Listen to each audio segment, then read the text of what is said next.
Riley, I have two questions for you. First, how much do you enjoy shooting the pucks at Brad Marchand after wins? It seemed like on the videos you guys have a pretty good time with that. Yeah, I don't know how it started, but I think the first game he was here and we won. We ended up doing it, and it just kind of become a little bit of a thing. And then just for either one of you guys, just overall, what did you like the most about your game, especially how much you were able to limit Carolina's opportunities and their shot attempts? Yeah, I thought we had a really good start. You knew they were going to push with, losing the first one at home and not wanting to go down two. So I thought we were focused and ready, and a huge goal from Gussie early on gave us a little bit of momentum, and I thought we just put our foot on the gas after that, and we didn't give them much either, which is part of the identity of our game. We'll go Dan, then Jameson. Anton, I'll ask you this. I think it was Aaron Ekblad the other day said, talking about the way you guys play on the road, he said it's a game that travels well, the way you guys play.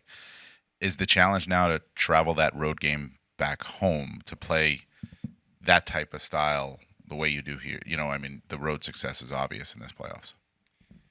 Yeah, I feel like, we just try to play the same game wherever we are. But obviously, I feel at home you can really feel that home energy, our fans. So you kind of get excited and ready just listening to them. So obviously we gotta use them as some energy for tomorrow. Roddy, obviously in the third period, the pretty big lead, but you guys are still blocking a ton of shots. Coach said the block from Gadjevich was kind of the big moment on the bench for you guys. Just at that time when you guys kind of have the win already locked up a little bit, how much are you guys fighting for that shutout for Bob, just given all he does for you? Yeah, I think especially this time of year, especially in the playoffs, not only do we want it for Bob, but we don't want to change our game because habits leak into the next game, and you don't want to be doing things that you wouldn't, in game three, right? So, it's obviously it's nice to get that for Bobby. He obviously bails a lot of us out a lot of times, and we'd like to help him out as much as we could. Jordan, go ahead. And obviously, it's tough to lose Sam Reinhart for any length of time. But what did you like about the way that guys stepped up in his place? Obviously, a lot of guys had to rotate on that spot in your line for the final two periods. Yeah, it speaks to our depth, right? Guys fit in, guys step up. You get more minutes, and you try to, relish that, enjoy it, and take advantage of it. And I thought as a whole, everybody stepped up, everyone played well, and it was a good night for us. Back to Dan. Anton, last year when you guys were in the playoffs, you were playing with the experience that you guys gained, obviously from the previous year, and maybe a little bit of that extra hunger because of how it ended. This year, I'm curious. It's not a motivation thing or a hunger thing, but like, what did you learn from last year that you've carried into this postseason? I think you learn something from every series, and going back a couple of years ago, obviously, after a tough final, we had that hunger for last season, and just during last season, I feel like we learned a lot as a group, and now it's a different group again, but I still think we have went through different challenges. Went to game 7, a high pressure game, and were able to play well and kind of brought that into the next series. So I just think we learn all the time, and it's a different journey this year. But at the same time, we guys who were here last year, we have that in mind, and we know what it takes to get over the next hump. Evan, if I could ask a follow-up to you. Last year in the Stanley Cup Final, obviously you get up to a 3-0 lead, and then all of a sudden you're in a Game 7. You're up 2-0. It's the Eastern Conference Final now. Is there a lesson to be taken from what happened last year? Definitely. Can't let your foot off the gas, right? Also, last year was, like you said, it was in the finals. A lot of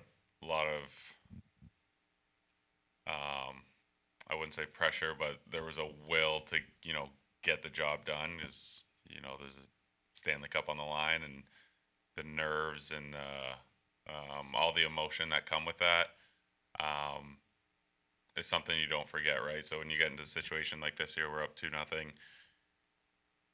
You understand what it takes. I think after going through that, you understand what you have to do, and maybe the pressure doesn't affect you as much.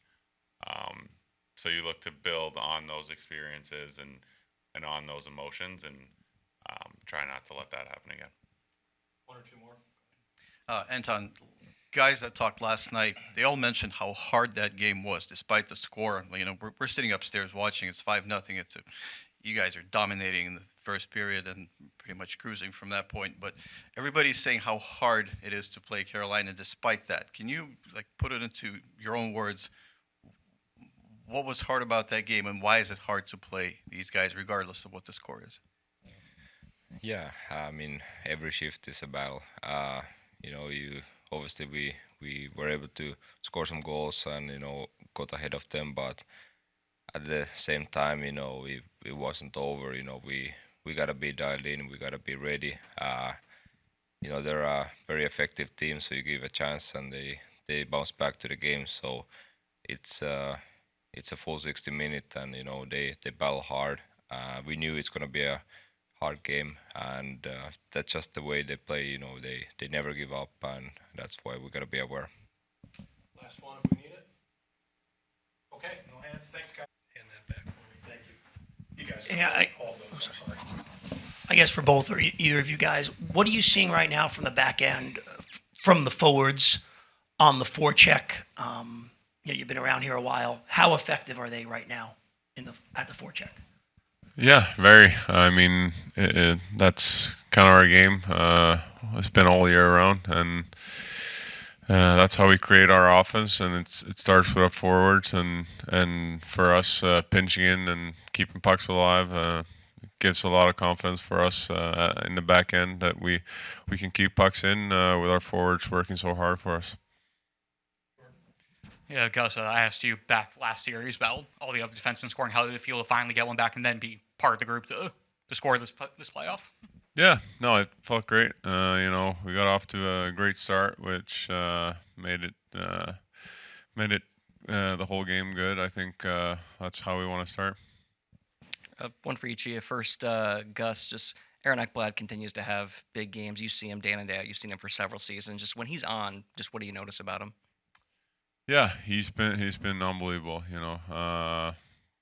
He's been working real hard. Come back, and it's not easy sitting out all those games, and he's been playing unbelievable for us. And then Meek's photo was going around the other day on social media of you guys at Dairy Queen the other day. Just who organizes that type of thing? And just obviously high stress Eastern Conference Final. How important is it to have days like that where you guys just kind of turn off and just have fun? Yeah, for sure. It's important. You have a day off and you don't think about hockey too much and just live your normal life. And I think the Dairy Queen was I don't know whose idea was it. Maybe Marcy's. Anything else for the guys? Mike? Question for both of you. First, Gus, just what's it like if you were on the other side playing Sam Bennett, and just how impressive does he continue to be year after year for this team in the playoffs? Yeah, I mean, he's very dynamic. He can shut your lights out, and he scores goals. So I wouldn't want to play him in the playoffs. I'm happy I'm on his team. And Niko, obviously, it just feels like as good as you've been, especially last postseason, that this is the one where you're really coming into the forefront. You're getting a lot of rave reviews. Players are talking about your humor. Gus says that he can't understand you coming back to the bench. So, what has this what has this been like for you to suddenly sort of get into the limelight like a lot of your other players here? I don't know. I just play my game, and I think every year I've been trying to take the next step, and it's been working pretty well. And I know Gus, like I've been trying to learn some Swedish also, so maybe next year we're gonna have a better connection. Back to Jordan. Yeah, Nico, sort of to build off of that, what is it about the Panther system that has allowed you to flourish and sort of find your game over these past couple years? The probably aggressive style how we play, and start from the forecheck we can be aggressive, and also we can jump in a play when we have a chance, and like you can just go. You don't have to think too much. Anything else for Gus or Nico? Paul? Gus, Paul was talking last night. He doesn't care who scores. He doesn't look at the stats, but he did mention this morning that there's usually like a clock on players who don't score for a while and they get chirped and so on. Have you gone through these playoffs before last night?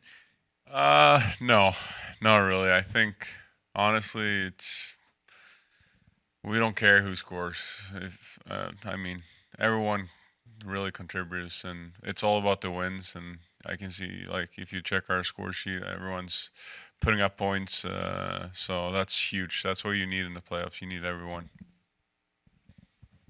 Thanks, guys.